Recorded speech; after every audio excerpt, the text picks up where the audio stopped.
Hey there, everyone. So now that we've wrapped up the series on the Pro Tour Secrets of Strixhaven and the different deck types that made the top eight, figured it'd be time to return to some more of the standard decks that are running around in the meta. And today's deck is Boros Mobilize. I've seen this deck pop up from time to time in the top eight deck lists as far as doing well in various tournaments, or run into it on the ladder a couple times. And every time I've played it, it's just diced me up, burned me out, and left me for dead in just a few turns. So I figure I'd give it a shot myself and see if we can also deliver some of that fiery danger at our opponents. And so the idea behind the deck, though, is you've got a lot of small, efficient creatures that also can generate creature tokens, and you end up pinging your opponent each time one of your creatures comes into play. And those key cards that generate that damage are Raphael, Tough Turtle. Whenever another creature you control enters, Raphael deals 1 damage to target opponent. The Shocking Sharpshooter, similar, has reach, has the same effect that Raphael has. And then the War Leader's Call does the same thing, but it also gives your creatures +1/+1. And then stuff that makes the tokens, you got the Stadium Headliner, the Voice of Victory, and also the House Squad Heavy, which generates a Goblin token each turn. Then you have early one-turn play that has haste with the Fanatical Firebrand, a little bit of direct damage to any target, which is nice. But the real thing, the real home run hitter in the deck is Ojer Axonil, Deepest Might.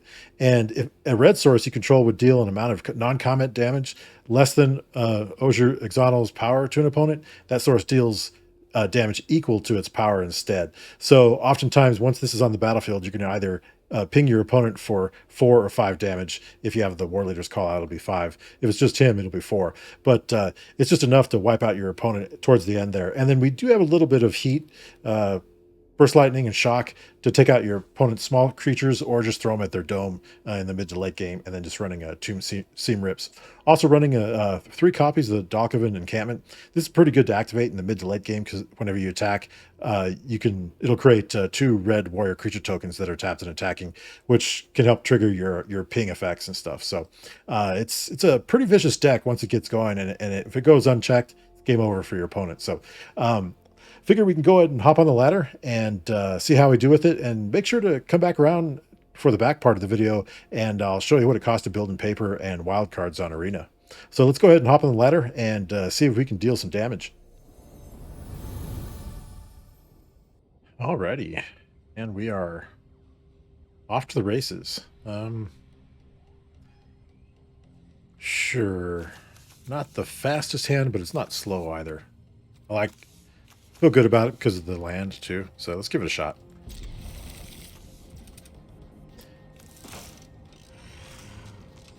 Yeah, go with the mountain.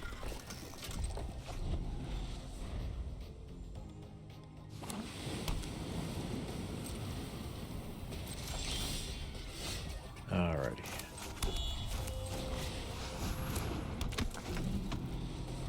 Get that Voice of Victory going.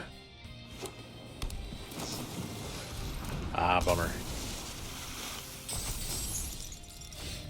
That stinks. Go ahead and play that. I'm not gonna be able to shuffle it away because it doesn't have a stun counter on it. So I think I feel safe playing the War Leader's Call for now.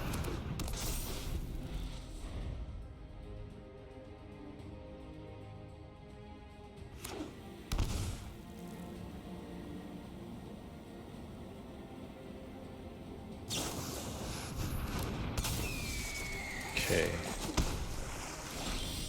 Interesting. I think I'll go ahead and get 2 life on that. Let's see here. Could throw this out. That'll really start some issues for him. I think we'll do that.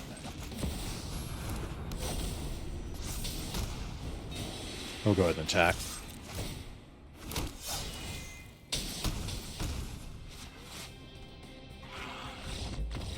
Okay. Yeah, they saw the writing on the wall. Okay.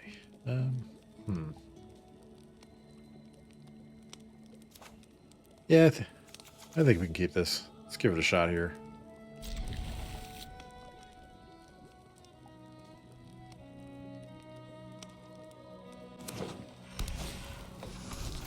Chocobo. All right.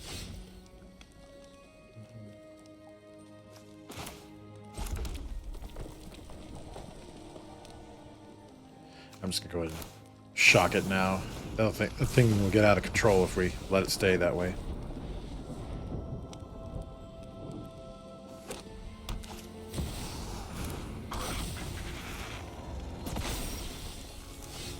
Alright.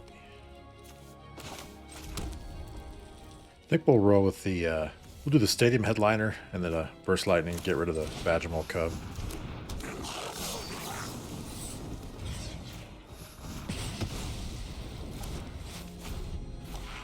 Keep them honest on their mana count. That's pretty good. We'll get rid of that too, though. Let's see here. Drop that.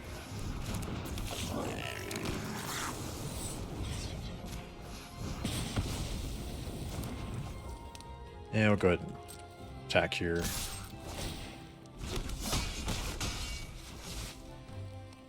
And I'll go ahead and pass.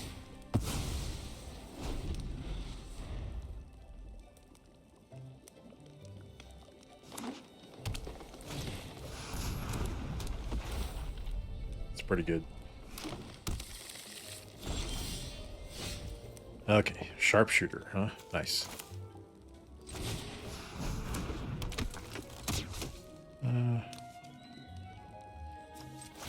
Get rid of that blocker.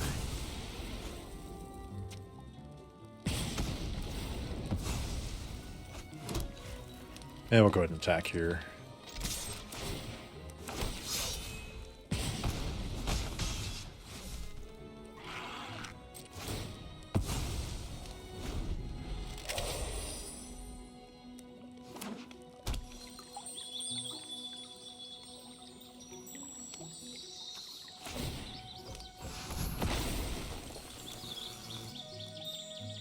Alright, they got a blocker.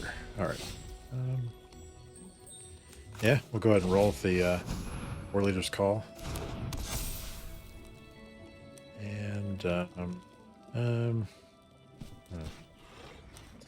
probably be unwise to attack with the Stadium Headliner, so I'm going to just go ahead and well, let's see here. Yeah, just attack with the Sharpshooter.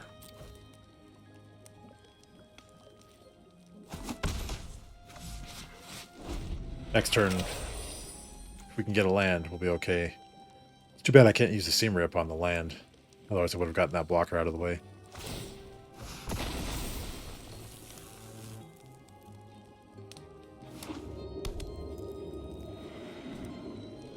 That World Wagon's going to get big. Okay.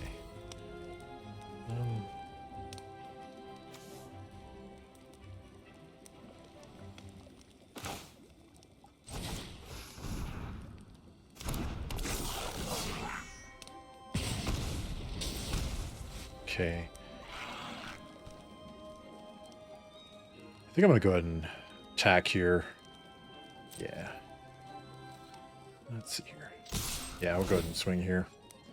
See what they decide to do.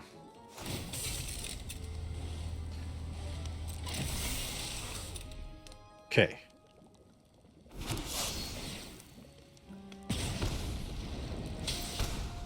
I'm going to go ahead and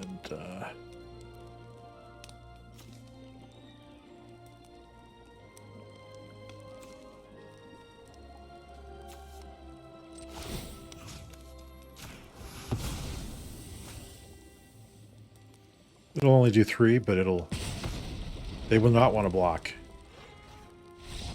Sweet. That was a pivotal choice there. I'm glad they chose to concede there.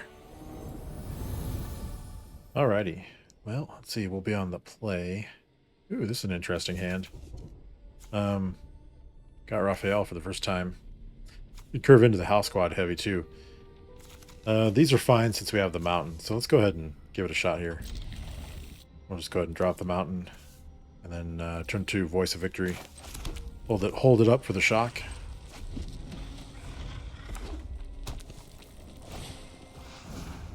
Delirium deck, I think.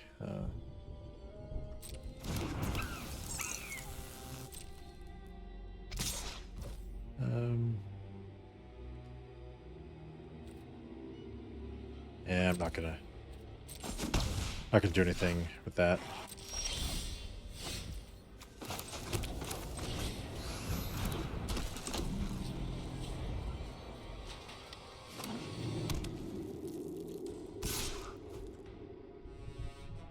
No blocks. Let that through. Yeah. Alright. It's a good thing I didn't block there. Would have messed up all our plans. We'll go Sundown.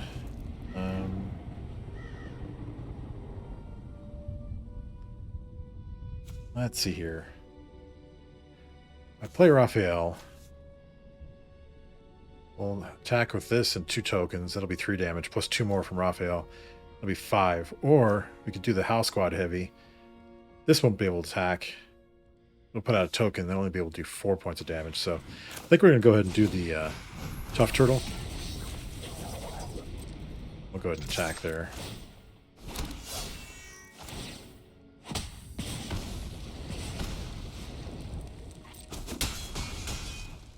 Alrighty. And then, yeah, we'll go ahead and pass there.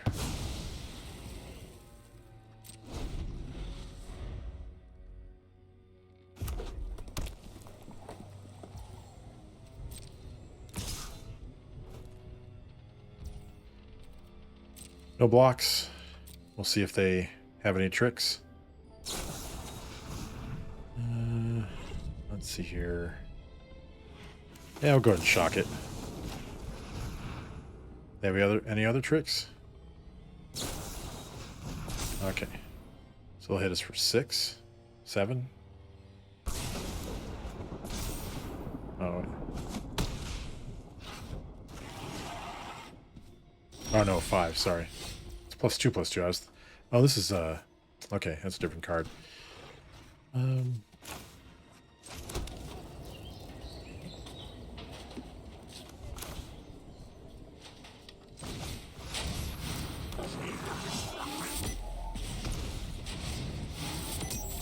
Okay, we'll go ahead and attack here.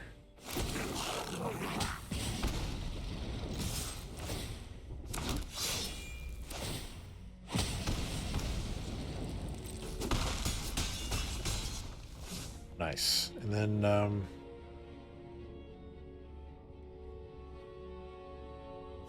think we'll just go ahead and kill that now.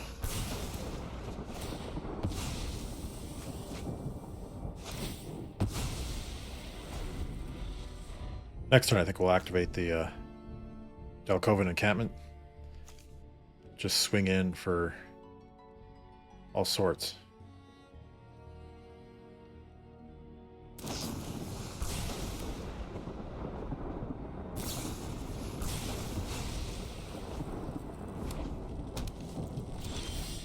Alrighty. Oh, I got another one, huh? Okay. I'll go ahead and activate that. That should do it. Probably get a scoop here. We're going to create 3 tokens. And we have some burn to back it up, so...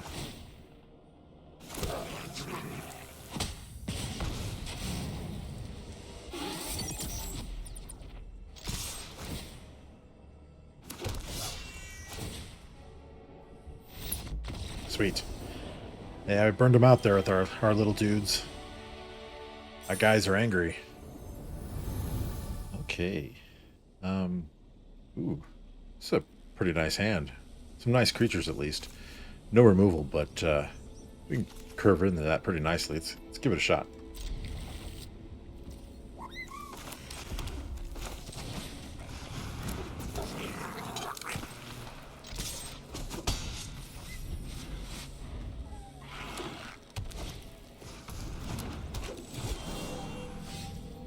Alrighty.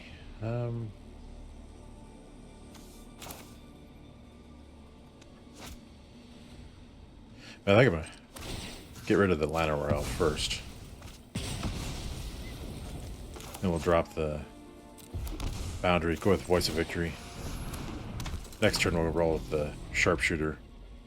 We'll get the triggers off that from attack with the Voice of Victory.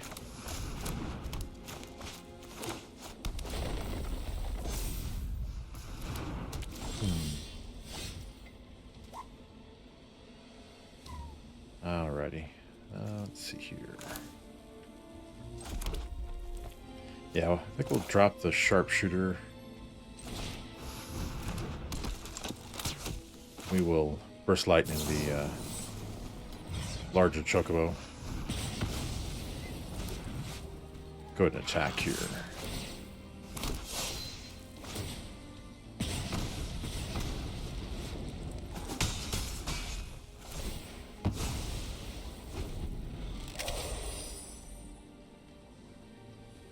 And if we can get one more land, we'll be in a really good spot.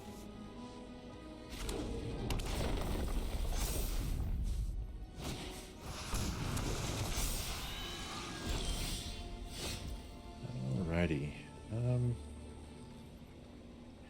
Didn't get the other land, but we got a Raphael and a Fanatical Firebrand. We'll use the Firebrand to get rid of the Hydra.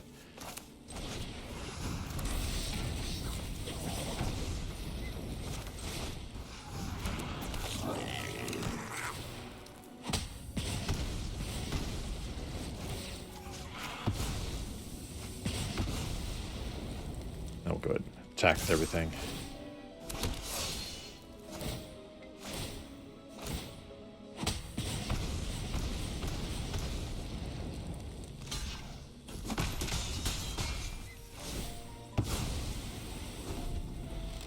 Okay. Just need a little bit more.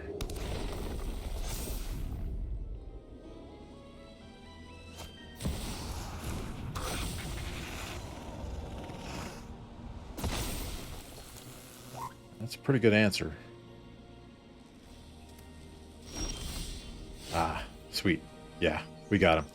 So we'll just go ahead and attack with everything and then shock him. So we'll get the trigger from the double voice.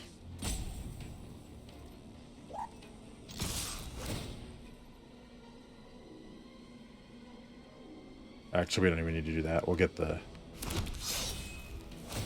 double trigger from each of those. That's enough to kill him.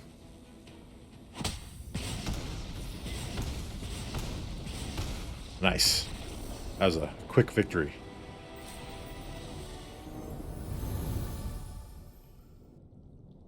Okay. I think this is keepable. These will play off nicely with each other. And we have a turn 1 play if we need it. So let's go ahead and give it a shot, see how we do.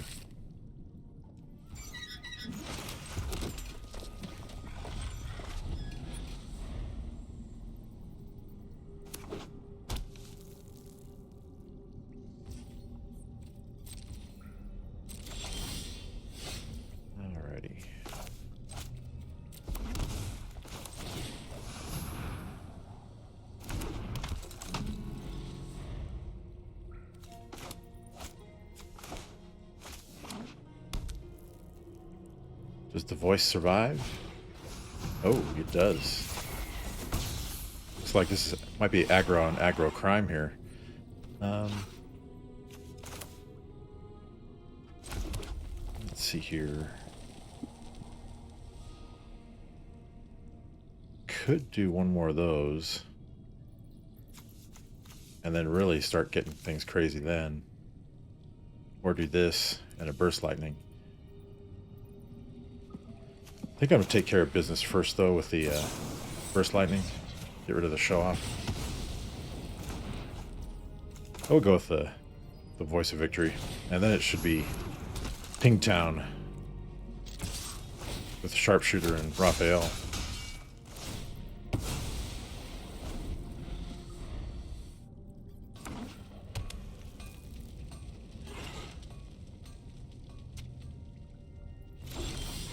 Alrighty.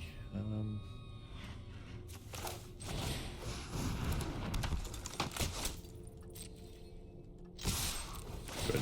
Attack with everything.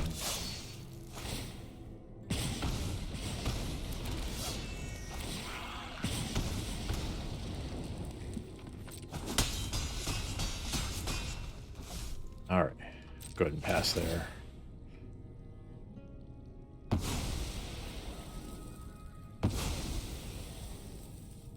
Depending on what they do, end of turn will shock them. They want to kill one of our guys, but they can't do it until their turn. Sweet. Yeah, we had victory in hand. That was a pretty good one. Okay. Um, yeah, it's a playable hand. A little slower than previous, but we can give it a shot.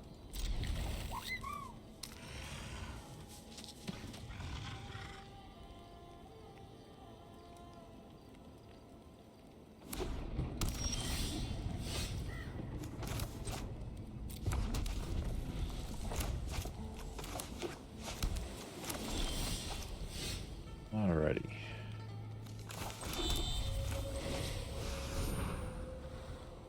Does it resolve? Yes. Nice. That's big. Looks like they're playing Jeskai Control.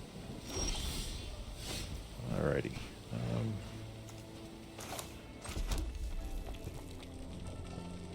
I think we'll do War Leader's Call. Go ahead and attack there.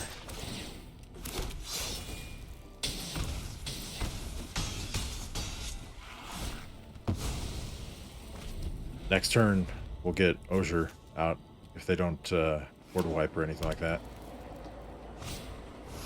Interesting. Doesn't scatter. Yeah. Okay, yeah, we had him.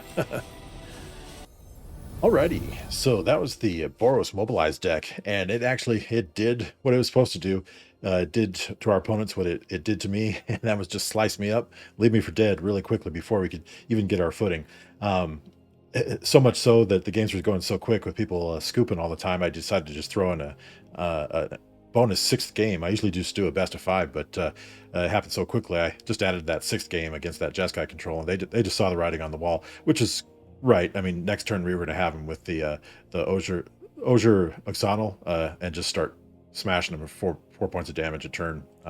So yeah, it's pretty potent deck as far as dealing damage early on. I will point out though, the only change this deck had with Secrets of Strixhaven, I forgot to mention it in the intro, was that I added 2 copies of Sundown Pass instead of running 4 full copies of Inspiring Vantage, just because as the game goes on, I wanted the lands to come in untapped, so I split the difference between the Sundown Passage and the Inspiring Vantage, and it seems to have worked out nicely, so it's pretty decent there. But let's go ahead and run over to Moxfield real quick, and I'll break down the rest of the deck and what it costs to build in paper and craft it on Arena. Alrighty, so here we are in Moxfield, and here's the full deck here. It's running the 25 creatures. You have 6 instants, all are direct damage that you can point at their dome if you need to. 2 Seam Rip, and then 4 War Leader's Call. So it's pretty tight, pretty efficient there. It's running 23 land. The most notable land, aside from the mana fixing land, is the Dalkovan encampment that lets you create tapped and attacking warrior creature tokens, which is nice. And then we get to the sideboard. We have a few different things here. Torch the Tower, it's nice to use for exile effects against some nasty recurring creatures. Got the battle menu, which lets you create tokens, gives creature a +0/+4 bonus, also destroys creature with power 4 or greater, or lets you gain 4 life. It seems to might be pretty good against decks that are you might be in a damage race with. We have Exercise, gets rid of artifacts, enchantments, and creatures with power 4 or greater. Magebane Lizard, really nice against the really fast prowess decks, stuff that casts multiple spells a turn. The Lizard pings them. Rest in Peace to take out with the Graveyard Hate, and Seer for some of the bigger creatures to have it deal 4 damage to creature or planeswalkers. So the deck itself, it's about mid-range for a standard deck. It's $301 and change. That's pretty normal for today's standard. Maybe a little bit on the lower side, actually. It seems like standard decks nowadays are between 350 and 400. And then for wild cards, it's going to run you 14 common wild cards, 16 uncommon, 30 rare, and 6 mythics. So that seems pretty normal for a standard deck if you want to build it on Arena. So that was the Boros Mobilize deck. Hope you enjoyed it. For you aggro players out there that really want a fast aggro deck that's just going to take your opponents out before they can get situated, this might be the deck for you. It's pretty efficient. Like I said before, every time I played it, it would just slice me up and beat me. I don't think I've ever won a game against it, so I decided I had to play it. But I'll also make sure to leave a link to the deck list in the video description if you want to check it out yourself, export it to Arena from Moxfield or anything like that. It'll be there for you. But I think that'll do it for me today. I'll be back again soon with some more standard meta for Secrets of Strixhaven. But until then, everybody, you all have a good rest of your day, and we'll see you next time.